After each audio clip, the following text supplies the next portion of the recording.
You are now watching I Shot Him 6 Times YouTube horror movie channel. I shot him 6 times!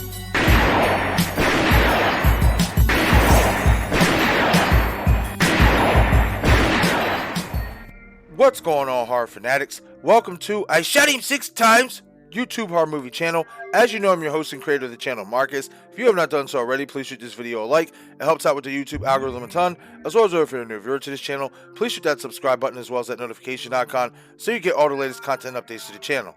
I will warn you guys ahead of time, if you have not watched Scream 6 or have not been keeping up with the spoilers, or both for that matter, this video may not be for you, as this will contain spoilers for Scream 6. Okay everyone, so let's get into it. Ever since the announcement of Scream 2022 was announced that it was being made by Radiosilence, the big question going into the film, and even more so now with Scream 6, was will Stu Macher be revealed to be alive and will return? Will Matthew Lillard be returning to the Scream franchise? And there's been speculation going on. There's people like myself who believe that Stu is alive. There's ways that you can bring him back. There's people who don't believe so, who don't want to see that, and rightfully so. It's like a 50-50 even split, if you will, with people who want to see Stu back and people who don't want to see Stu back. However, in Scream 6, I believe they showed us multiple ways through the characters how they could bring Stu Macher back if they really wanted to.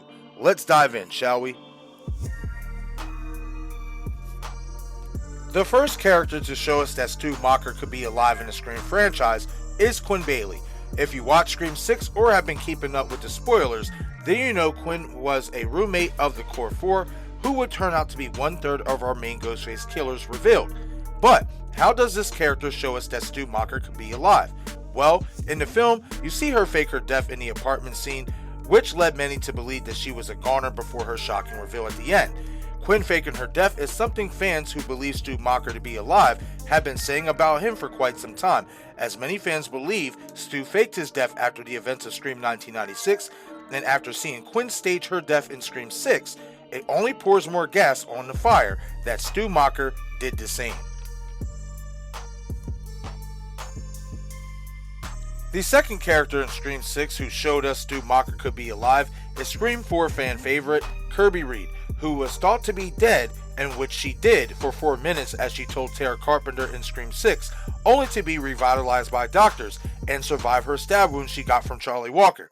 How Kirby shows us Stu could have survived is by the same way she survived. She died initially, but was brought back to life by doctors, which is another theory fans have talked about as a way Stu Macher could be alive. The third character to show us that Stu Macher could potentially be alive in the Scream franchise is Core 4 alumni Chad Meeks Martin. How does Chad show us that Stu could be alive in the Scream franchise? Well, in both films, Scream 5 and Scream 6, especially Scream 6, Chad has been subject to brutal stabbings he shouldn't have survived. Yet, he did just that, survive. Why this is important when it pertains to Stu Macher being alive is because fans who don't believe Stu to be alive don't believe Stu could have survived his stab wounds, as well as survived the electrocution from the TV falling on his head. However, with Chad surviving his attacks he clearly shouldn't have survived, this leaves the door open for the argument that Stu survived his wounds no matter how much punishment he took back in Scream 1996. Whether you're a believer in Stu Macher being alive or not, there is no doubt in my mind Scream 6 subliminally showed us, especially through these three characters, not only can Stu Macher still be alive, but if Radiosilence wants to resurrect the character, they will do just that. And given how these new surviving characters, including Kirby, take more than considerable amounts of punishment through stabbings and gunshot wounds, yet still keep it moving without much explanation, it's not impossible to think the same could happen for the Stu Macher character if they indeed want to bring him back, or if they have already brought him back. But okay everyone, that is it for this video. Leave a comment in the comment section below and share your thoughts. Do you guys believe that Radiosilence subliminally through these three characters showed us ways how Stu Macher could be alive and well in the Scream franchise, and that if they wanted to bring him back, they would very much well do so? Once again, this is I Shot Him 6 Times YouTube horror movie channel. I'm your host and creator of the channel, Marcus. Be sure to follow me on Twitter, Instagram, and Patreon. Thank you all for watching.